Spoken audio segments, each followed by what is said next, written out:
प्रदेश भाजपा अध्यक्ष अरुण साव आज पार्टी के आईटी और सोशल मीडिया प्रकोष्ठ के बैठक के बारे में बताई कि अवैया चुनाव ला दिखत पार्टी के आईटी और सोशल मीडिया प्रकोष्ठ के पदाधिकारी मन ला जानकारी देबर ही कार्यशाला के आयोजन करे गिरी से। उनका कहना है कि आईटी और सोशल मीडिया के अतिरिक्त प्रभाव बढ़ गए है कि एकर उपयोग करे बर कार्यकर्ता मन ला प्रशिक्षण देना जरूरी हो जाते। छत्तीसगढ़ की खुशहाली, छत्तीसगढ़ की तरक्की, छत्तीसगढ़ के अशिक्षा को मुक्त कराने के लिए, छत्तीसगढ़ को नक्सलवाद से मुक्त कराने के लिए अटल बिहारी वाजपेयी जी ने अलग छत्तीसगढ़ राज्य का निर्माण किया।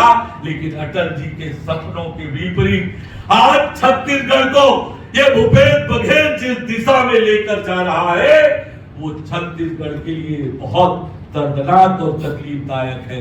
ये 2023 का चुनाव छत्तीसगढ़ को बचाने का चुनाव है, छत्तीसगढ़ को सजाने और संवारने का चुनाव है। आज छत्तीसगढ़ में कांग्रेस की सरकार ने हर वर्ग को ठगने और धोखा देने का काम किया है और जिस प्रकार से 4.5 साल ये सरकार चली है, विकास के सारे काम ठप हैं। हुआ है कुछ तो लूट हुई है, भ्रष्टाचार हुआ है।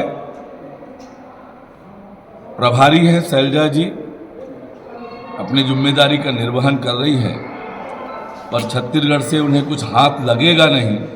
2023 में छत्तीसगढ़ में भारतीय जनता पार्टी की सरकार बनेगी। प्रदेश भाजपा अध्यक्ष अरुण साव ईडी के कार्रवाई के बारे में कही कि ईडी डहार ले अनवर ढेबरला जब अदालत में पेश करे गई रही से तो 4 दिन की रिमांड पर मांगे गई रही से। फिर अदालत तथ्य ला देखत उनका रिमांड ला 5 दिन बार और बढ़ा दे है। एखदे मामला के गंभीरता ला समझे जा सकत है। वहीं आज ईडी डहार ले भिलाई में एक होटल कारोबारी त्रिलोक ढिल्ला ला घरों गिरफ्तार करे गए है। इन्वेस्टिगेशन लगातार जारी है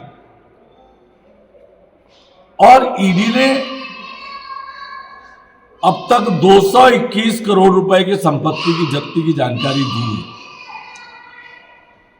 और इसलिए ईडी की कार्रवाई तथ्यों के आधार पर चल रही है।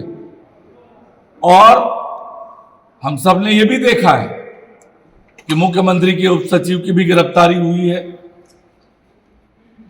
तो ये कहां तक भ्रष्टाचार का जाल फैला हुआ है ये बता रहा है।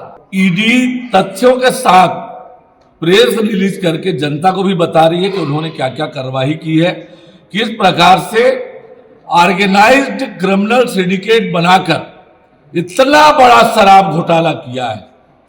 और विशेषज्ञ इतने हो गए हैं कि झारखंड की भी सरकार इस सिस्टम को सीखने छत्तीसगढ़ आई। Bureau report Uttarakhand news.